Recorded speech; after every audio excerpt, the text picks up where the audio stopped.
Welcome back.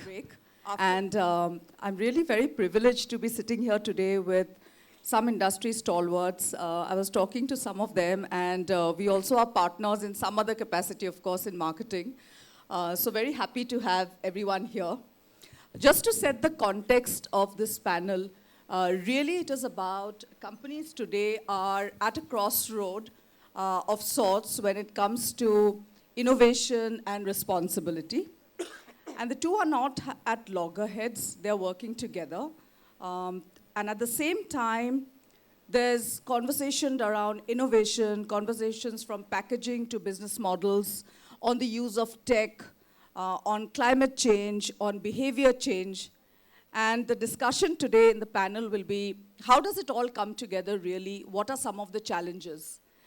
Some of the shifts that we have noticed are, for example, from obligation in some cases, now it is opportunities when it comes to regeneration, when it comes to sustainability. From something which was more perhaps contractual or something which was good to do, it has now become very, very creative when it comes to solutions. And of course, from siloed departments and work streams, it is now something which flows through the system. So with that, really happy to make this engaging. If there are any questions, do raise your hand and I'll take a pause. But otherwise, this one is just to open up to everyone. And we can start with you, Spencer, on what are some of the challenges that you have faced in your roles currently when it comes to really this journey on sustainability as a strategy. Over to you, Spencer. Thank you very much, Babita, and thank you sincerely to Balipara Foundation for organizing this event and inviting us panelists. There are many challenges, but I think I would take a step back and say that I'm fortunate to be working at Google, which actually takes this very seriously, and I'm sure we'll talk about that more. So I'd like to generalize your question more to what I see within the corporate world in terms of some of the challenges.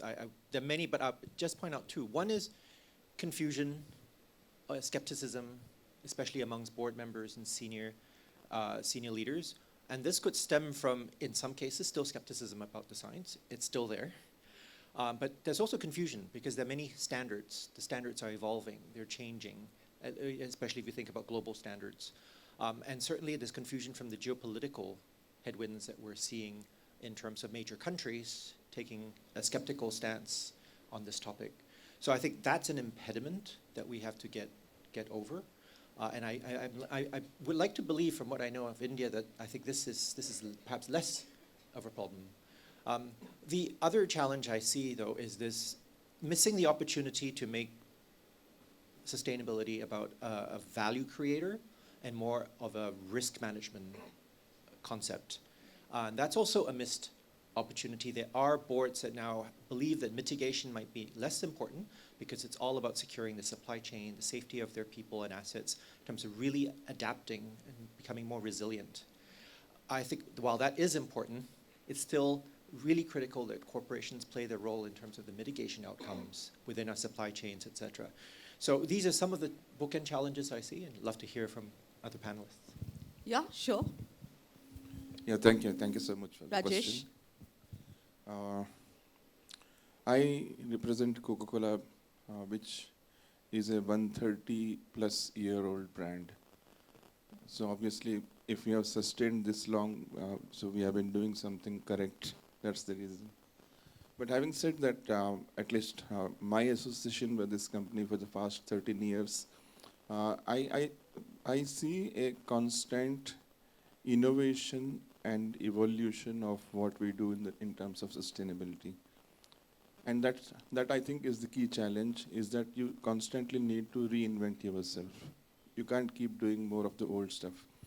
And over the last, I would say, 5 to 6 years that I've been working, while the company individually through CSR or maybe through outside CSR, whatever work that we do, can have impact, that impact could probably be around the community that we operate in, or maybe in the ingredient sourcing locations that we source from.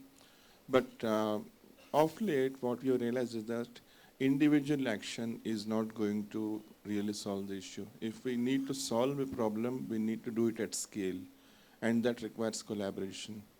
And that's I think, one of the key challenges which we have been working upon and try to overcome is to drive collaborative action. So when we do projects, we no longer do individual projects.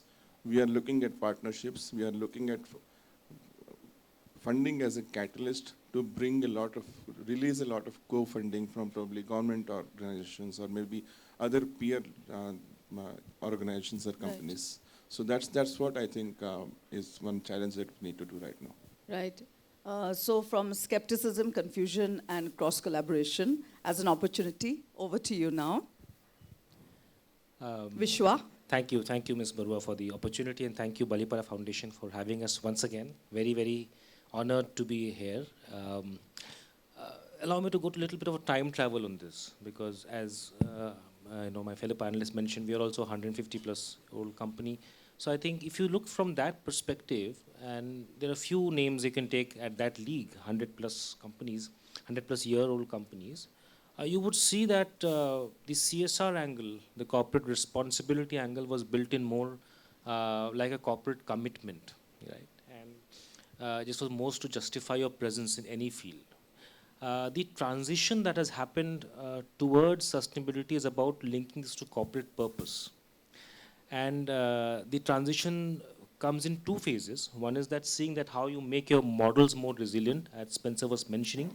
And I think in that, the COVID has been a great milestone, because before COVID, you had sustainable companies. Post-COVID, you had resilient companies, where sustainability was a very strong value creator.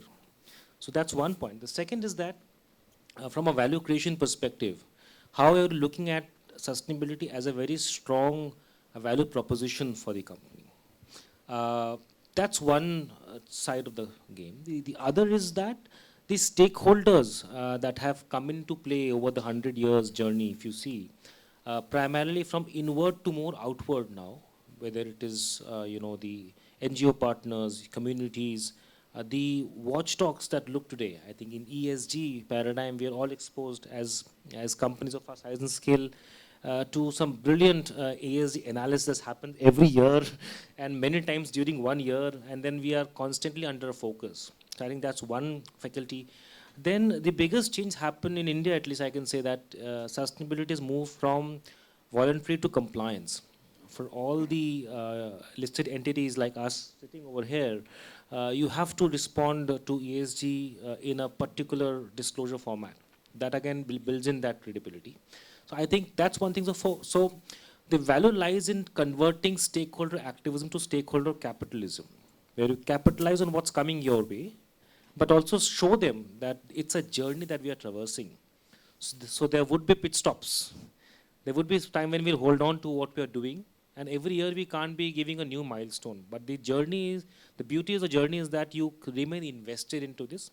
I think the boards are playing a very big role from a corporate governance perspective, because they are ensuring through the dedicated sustainability committees that we have, and even in Tata's, like our chairman himself is the biggest advocate of sustainability inside. So he ensures that every group company is committed to a line of actions. So I think those are bringing in that kind of investment both in ideology as well as in resources, that we continue doing that. So I think that is the best way I would like to put it. Thank you. I love the example of pre and post-COVID and the mention of resilience. I think that's really one of the key factors. And of course, nothing changes behavior when it is compliance. And it's the same for our organization as well. Vaishnavi, over to you. Thank you for joining us, first of all. And yeah, what do you think are some of the challenges? Yeah, apologies for the last minute swap. Himal had to step in for another session, and here I am. And honored to be here. Thank you, Babita. Thank you, Balipara Foundation. And a very good morning to all. The question that you've asked is, I think, very important one. I would like to take 3 lenses to it: inside out, outside in, and the continuum in between. In 1987, there was a classical definition of sustainability that was put out: meeting the needs of the present without compromising the needs of the future. And therein lies the challenge. today, the pace of growth has become so fast that we are not talking about meeting the needs of the future anymore. We are talking about meeting our needs 20 years down the line, 10 years down the line. And that's how resource intensive our industries and our needs have become. The inside-out lens, and Vishwa was mentioning that Tata Group community engagement and nature commitment is part of our ethos. It is reflected in the fact that 66% of Tata Sons equity is held by Tata Trusts. It reinvests into health, education, and developmental projects. On a lighter note, I think 60% of this panel is represented by Tata Group representatives. So just something that I happen to observe. So it's not something that is new to us, and profit for purpose is something that we've been already working with. So that's the inside-out lens. The outside-in lens, as Vishwa was mentioning, is that there is very great stakeholder awareness from communities, from investors, from our customers too. So I think that has compelled us to look at new business models. We have EV charging, rooftop solar, so many different business models which are green are emerging in a very, very traditional sector like the power sector. Somewhere in the continuum in between, what we've realized also is that large part of our natural treasures, resources, are in remote regions where the interplay between working with the communities and working for preserving our natural resource is hand in hand. So I think that's something that we've recognized, and that reflects in our work in Maharashtra, in the northwestern Sahyadri region in Odisha, where we are working on man-elephant conflict reduction. And in all our geographies, we are present in 100+ locations. So I think summarizing it, the challenge is the pace of growth, and how can we ensure that things that have evolved over millions and billions of years are not lost in the blink of an eye in the name of development. Thank you so much, Vaishnavi. Ashish, over to you. Yep, thank you, Vita. And to all, this is your Tata Electronics. Jagi Road is your own homegrown town company, and a huge investment by the group here. I would say the challenge, and I'll try to go a little bit granular. So we come from the packaging, chip packaging, which is new to India largely. And the challenges are, how do we keep agile with the rapid change of how the chips are getting used? Possibly 1 month you have a new mobile, new design, new EV, automotive changes. The way you approach the technology changes almost every month. And then we have to build manufacturing facilities which are flexible enough to adapt to those kind of requirements, those kind of the chips which the customers would want us.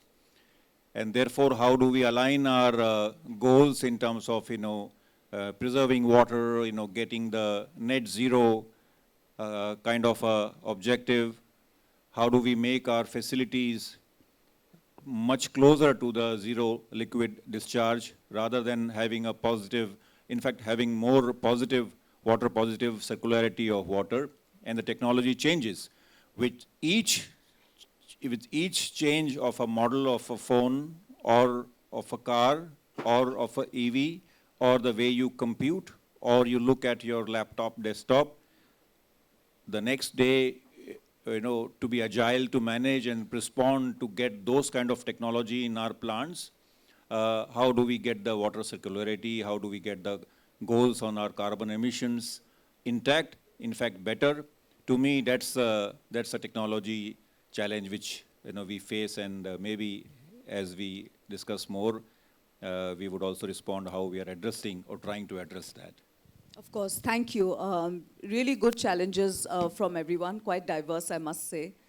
So with that, Spencer, why don't we deep dive a little bit into, we'll need one of the microphones.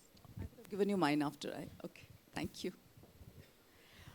This is really on climate action, and how is Google integrating climate action in your global and regional strategies? If you could share something with us. Thank you for that very important question. I guess first it would be important to say, well, what is Google's strategy globally? And since 2016, I would say it's to be an AI-first company, and specifically building AI to benefit humanity. So with that in mind, our strategy from a sustainability perspective has two main pillars, which would be our operations. We are a large MNC. We operate data centers around the world.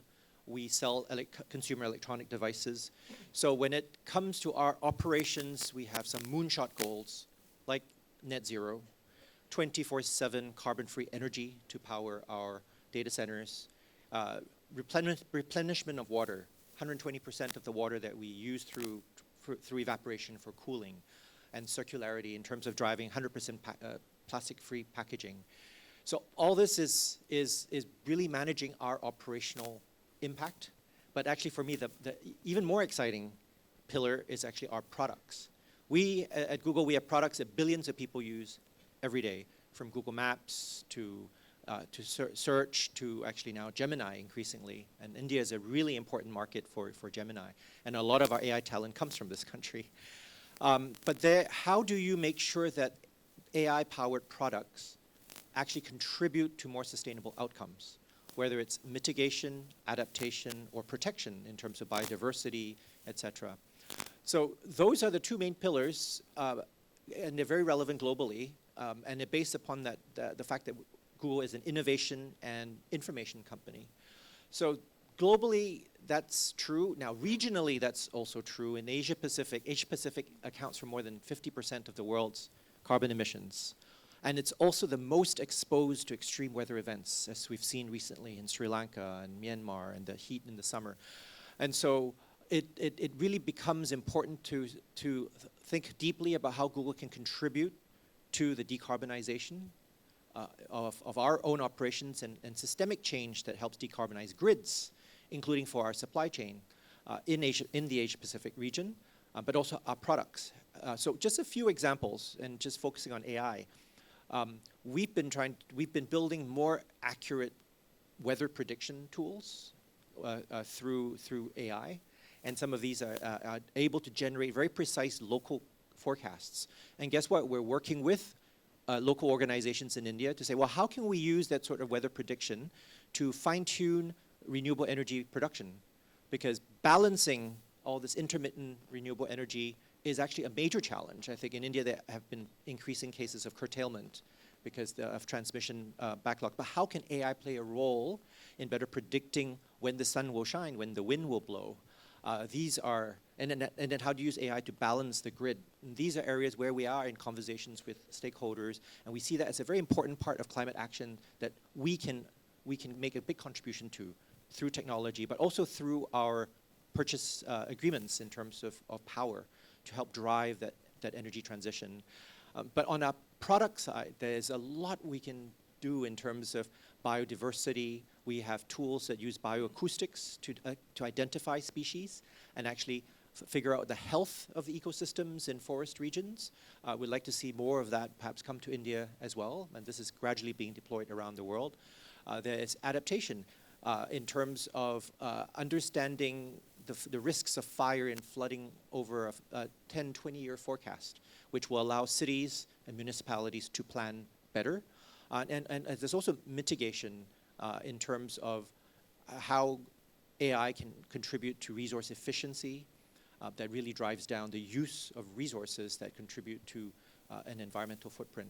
So these are the areas where I think we're taking climate action through innovation, technology, and the use of AI. Right. Just for the audience here and students, it's important for us to be also conscious of why are we talking to Google and why are the solutions on AI? Because immediately as first glance, you may not realize the impact of the use of power, the use of packaging, the use of energy, etc. So if there are any questions that you would want to clarify, just raise your hand and I'm happy to take that. The lady who gave us the pledge. Would you like to speak up? If you come up here or if you just speak loudly. I don't know if there's a microphone that can be handed out. Can we get her a microphone? And thank you so much. It's always good to make it engaging.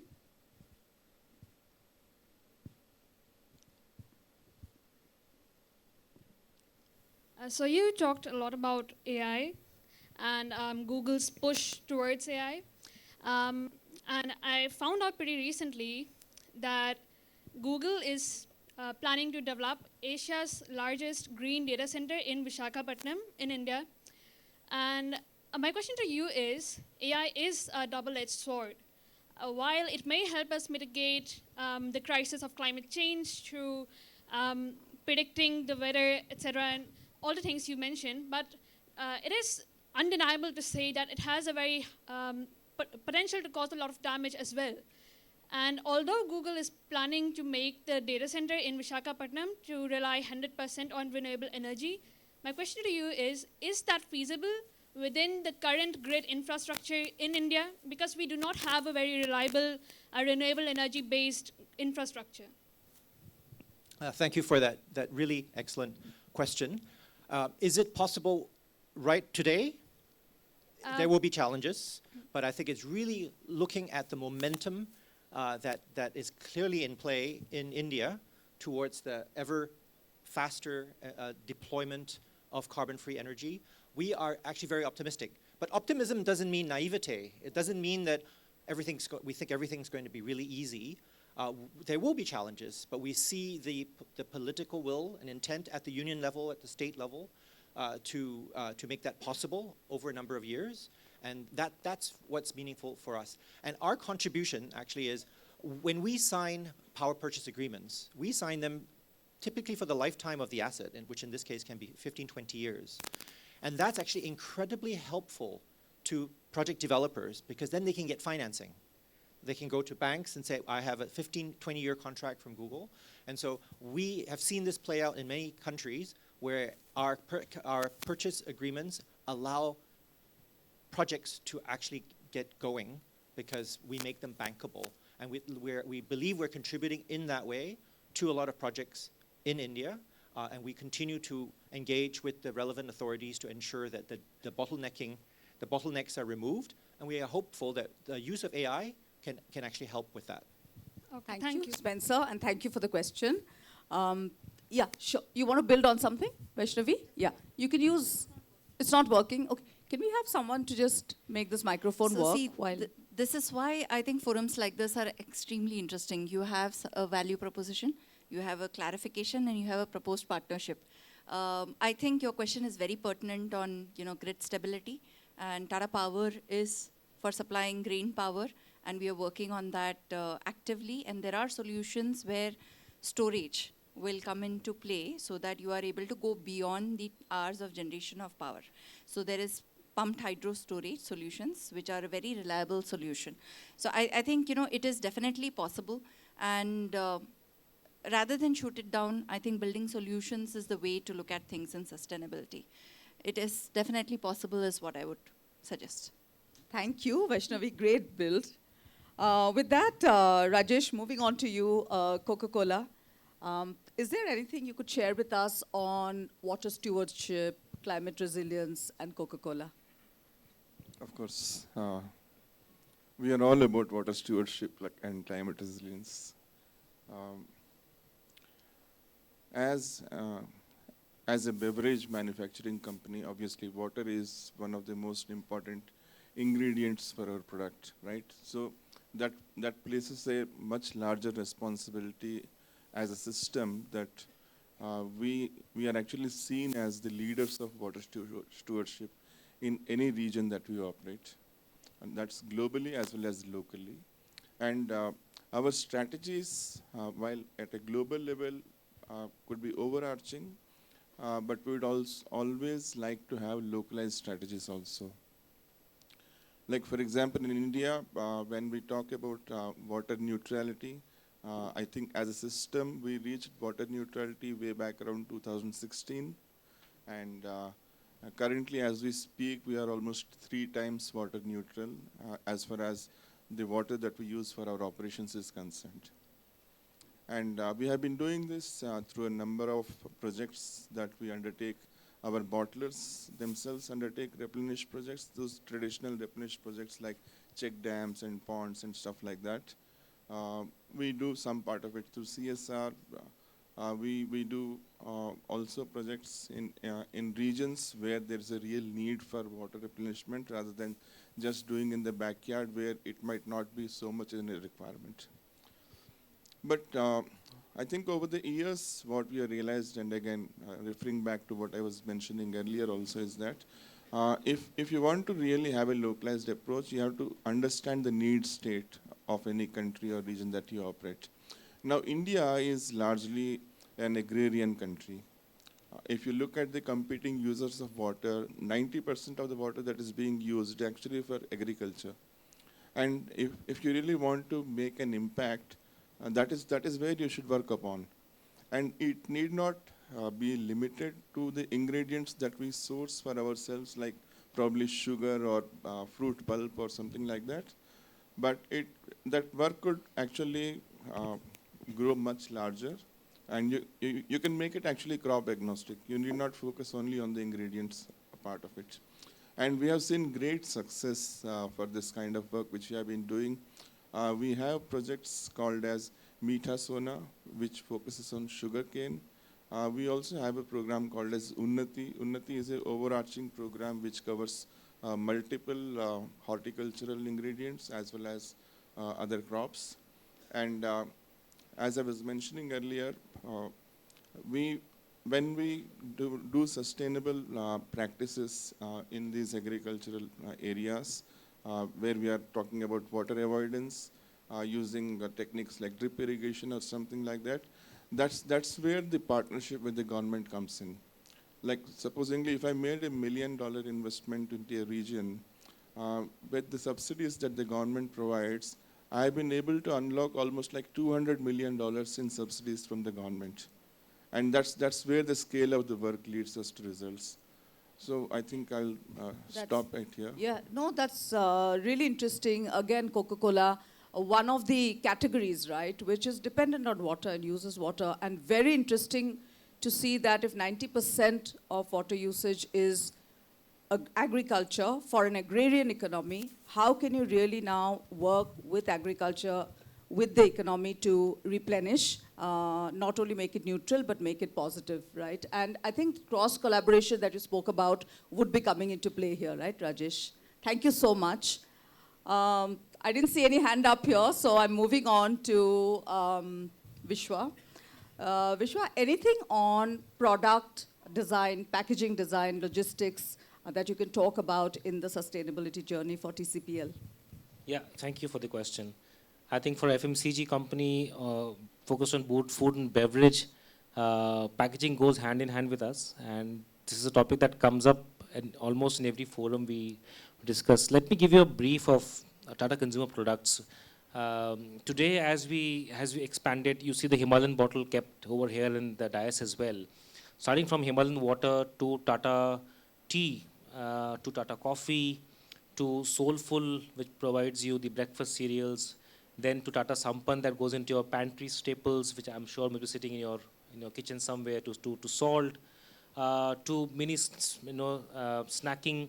A Tata Consumer Product can actually sit in every hour of the day. That's the way we have expanded now.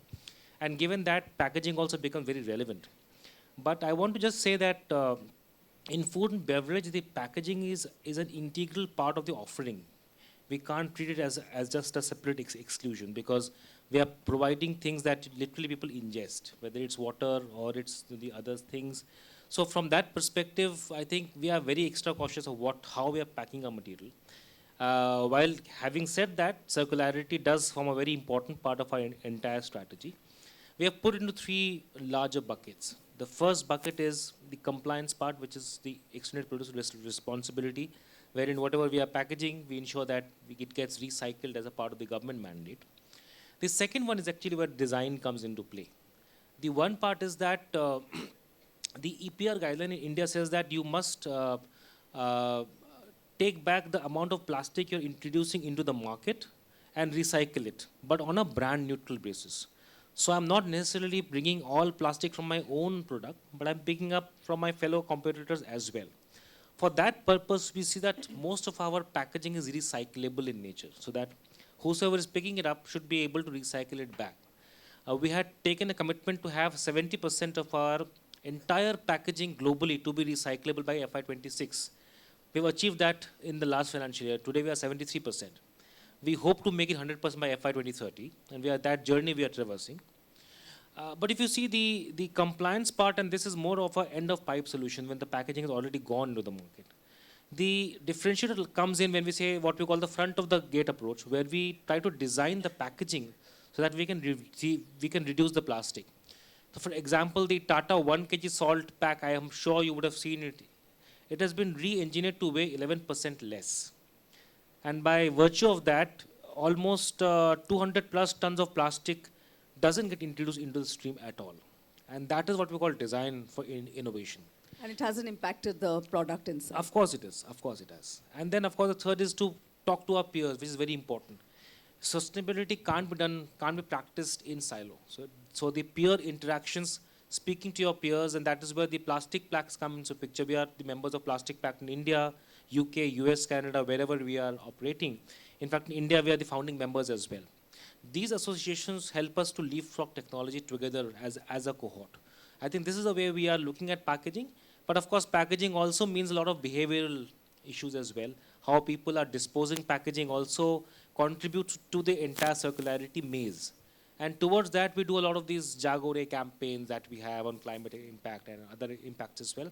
So that's always a continuum, and it's a constant journey with a moving goalpost.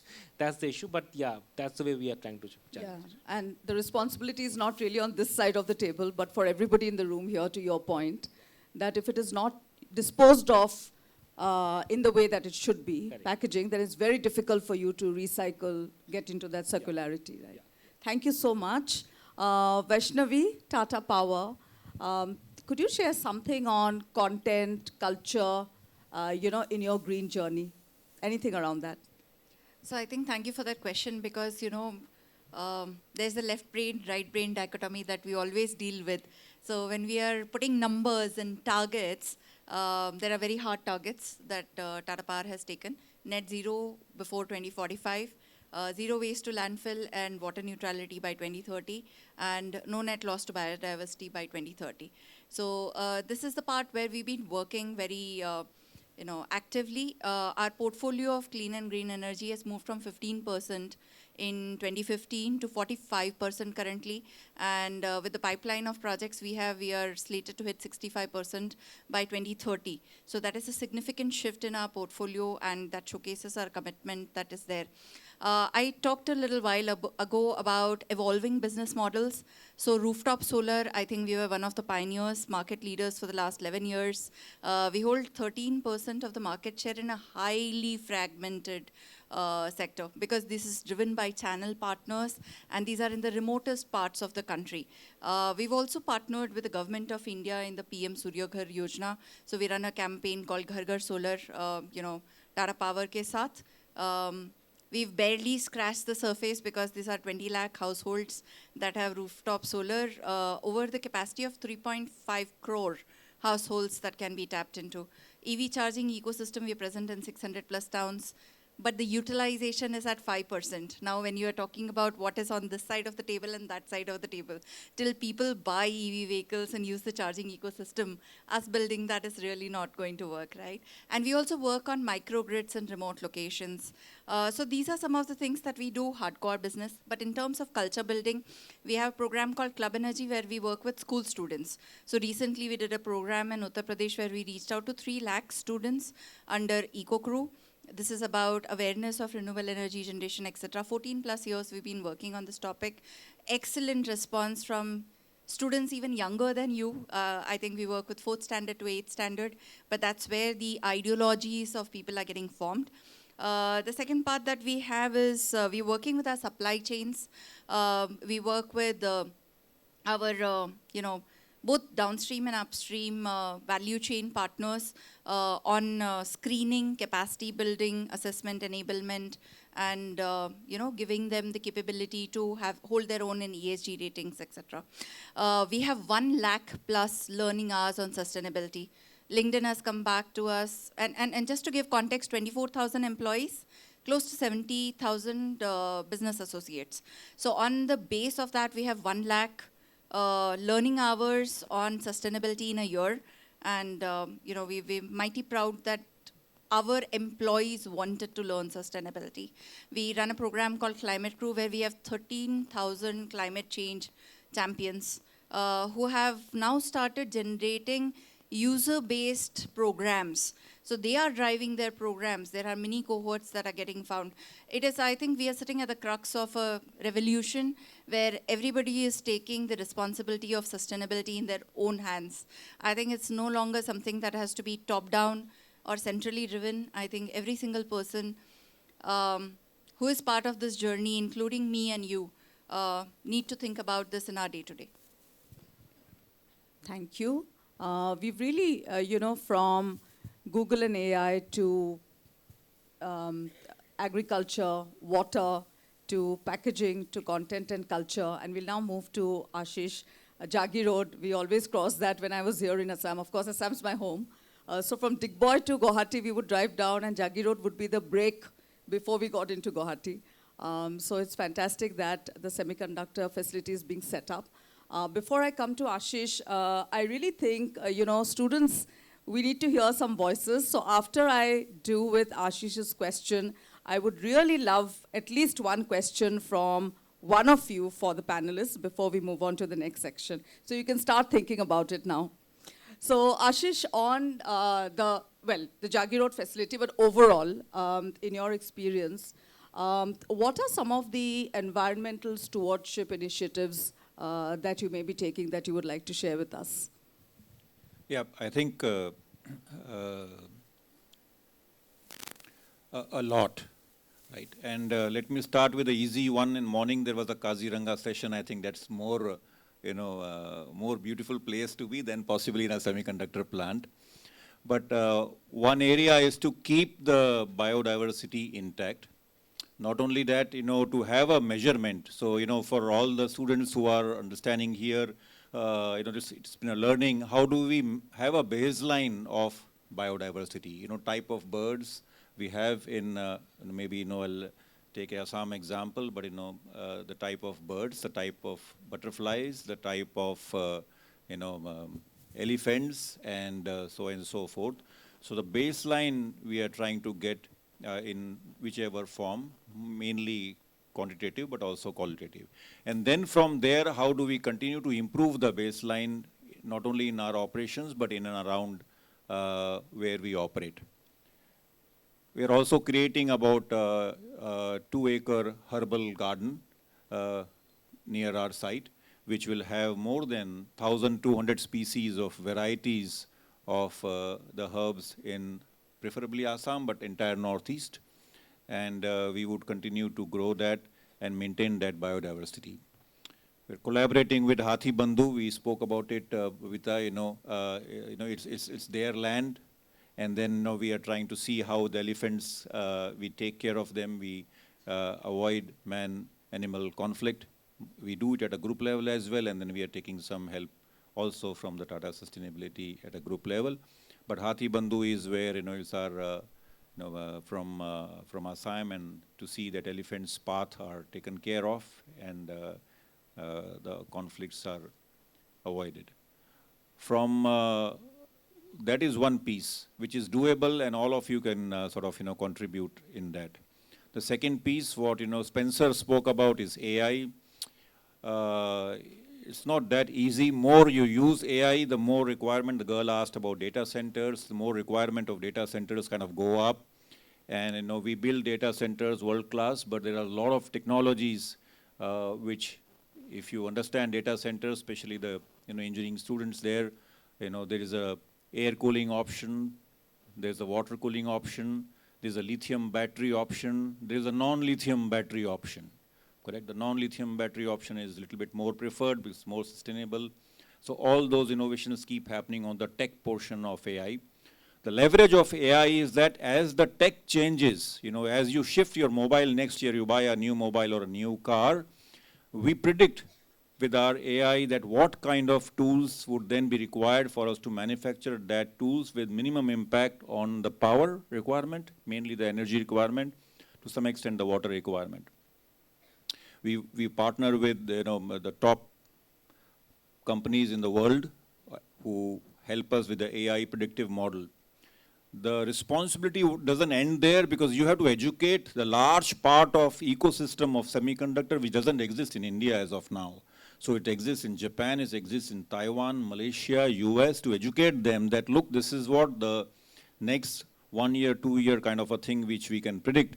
Why don't you also improve your tools, your machines, your requirements, which is considering less power, less water, and then we are flexible as and when we change so that we continue our sustainability initiatives from that perspective. The third portion is the entire design. So we are lucky that we are designing a greenfield area. So how do we make sure that if I need a water, those of you understand mechanical, electrical students here, the HVAC loads, the energy loads, the water chiller loads. So how do we make sure that we use the optimum to make our factories flexible, and therefore we conserve both power, we conserve both energy, we conserve both water requirement during our manufacturing facilities, so that we leave a good legacy, as we ship our products globally and make it more and more sustainable for the chip you use. So I think 3-4 buckets I touched on, but there are many. A, the biodiversity, easy to do it, and this is what we are doing. B, educate our OEMs and supply chain system, and then once they come to Jagi Road, we kind of handhold them to train and make sure that they are also flexible. They are also sustainable because it's the entire chain which needs to get educated and up to and agile to make sure that we are on the right path. And third, the technology, the factories, the designs, the membranes. Those of you understand water. So there is a ceramic technology and there is a non-ceramic technology, and our ability to recycle the water more and more depends upon our ETP, STP, ultra pure water design. So that's the nut and bolt of what we do as an envelope to make sure we are on the right path. Thank you, Ashish. Will the herb garden be open for people to visit? Yes. Fantastic. That's a great initiative, because I think there's also an orchid garden. I don't know whether it's part of any green initiative, but that's being talked about a lot. We are on path to support to make that orchid garden as well. All right. Yes. That's great. I must say, a little anecdote here. I grew up in Digboy, which is an oil town. And when we were young, I don't know whether they're still there, there were a lot of elephants who would just come into the bungalows or come into the oil fields. And we grew up, Ashish, never to feel scared about the elephants. Now, of course, we wouldn't go and confront them, but we would watch from our verandas while the elephants would just eat the bananas and go off. Or we would see them, the babies, the dad, mom, everybody in a row going to the oil fields and this. And when you spoke about Hathi Bandhu, I remembered that. And really to all the students, and earlier in the panel, I loved what Dr. Ghosh spoke about, on your reels, on your camera, find time to really be with nature and do that. We've got some time left. Any questions that anybody has? Because of the light, I can't see people. But if I can hear your voice, I'm very happy to roll change for one question. Anyone? Okay. So if there's no question from the audience and everything's very clear, then why don't we have the panelists talk about just one way in which students overall can play a role today in really partnering all of these or some of these initiatives. It doesn't have to be all of the panelists in the interest of time. So Rajesh, I could look at you and then people could just maybe build up from there. I can hand you my microphone. Thank you so much. So we were talking about recycled packaging, recycled content in our packaging. Obviously, it's a regulatory mandate, and every brand is supposed to comply to that, and Coke has already been doing that. In fact, even before the regulation kicked in, we had launched our first 100% recycled PET bottle, both in brand Kinley as well as brand Coca-Cola. And as we move forward, we are progressing towards meeting the regulatory update of whatever 30%, 40% it's going to be. But having said that, there is a large ecosystem of waste workers, or Safai Sathis as we call them, who are responsible for bringing back all that PET back to the recyclers.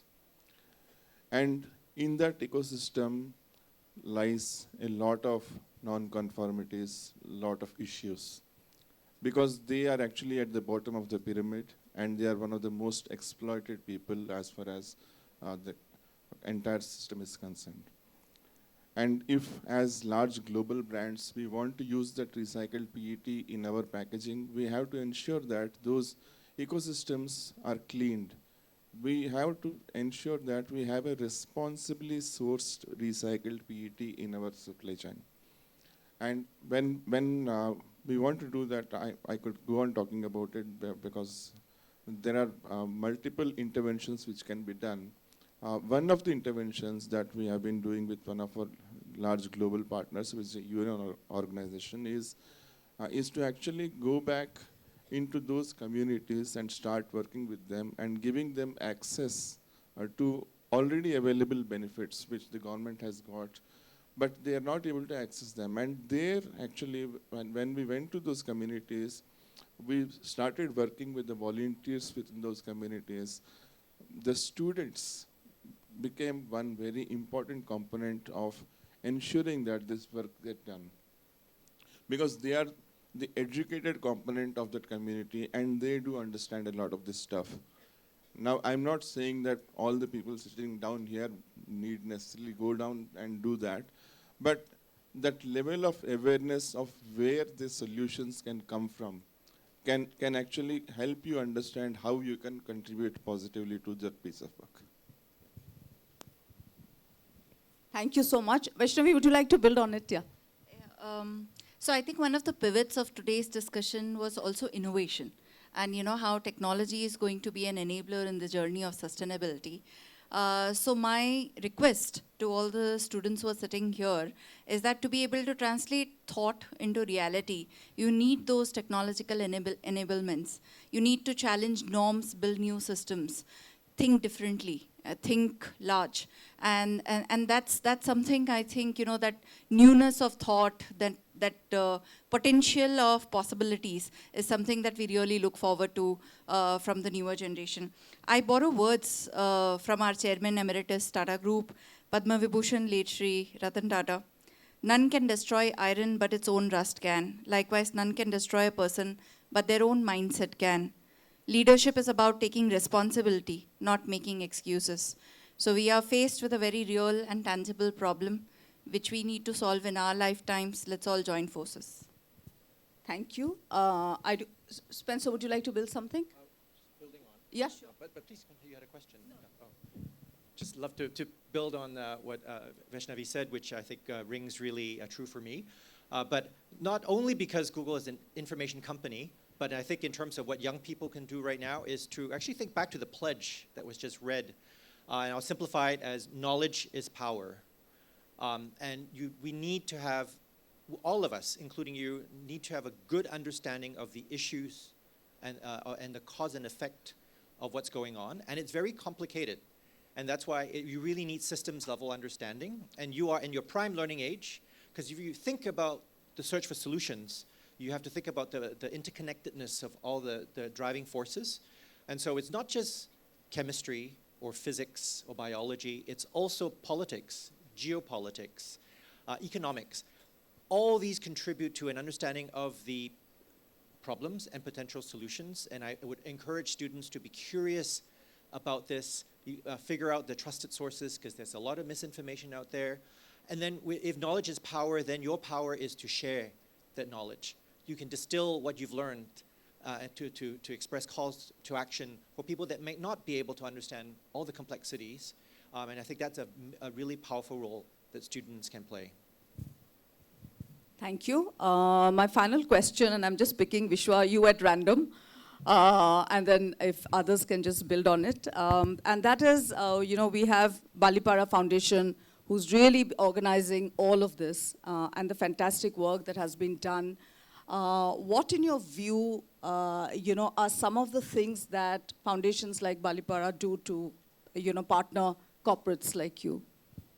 Thank you for the question. I think one of the biggest differentiators that Balipara foundations and alike institutions bring in is the power of change, because they are the enablers of getting corporates to move towards the change side, and sometimes they also play the role of being the bridge in between, because there is value lying at the other side, which could be the community or some other interested parties, and there is the corporate which is lying to create the value, but sometimes the middle conduit is very important, I think. So Balipara brings in that. And the second point that I feel that I've been coming to Balipara this is my third year. I think they bring out the voice very clearly of the ones who are really waiting for the value. Last year, I remember I was at the Balipara Foundation Awards, and the kind of people who get awarded are the grassroots people who bring in real use cases. So I think while Balipara is giving a wonderful platform to the entire Northeast from a very regional focus, they're bringing in the voices of the people who are actually moving the needle very, very silently somewhere in the grassroots. So I think that is the most important point, bringing visibility that, and then, challenging us to then partner and see how we can make that change. Of course, yeah. Thank you. Any bills to this? Yeah, Vaishnavi.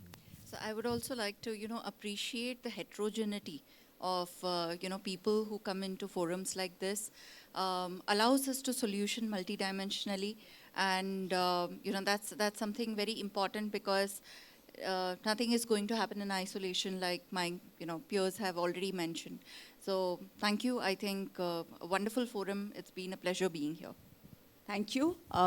With this, I would like to sort of, conscious of time, and there are very interesting panels for the rest of the day. Thank you very much to all of you, and thank you for the question. That was very interesting. Thank you, everyone.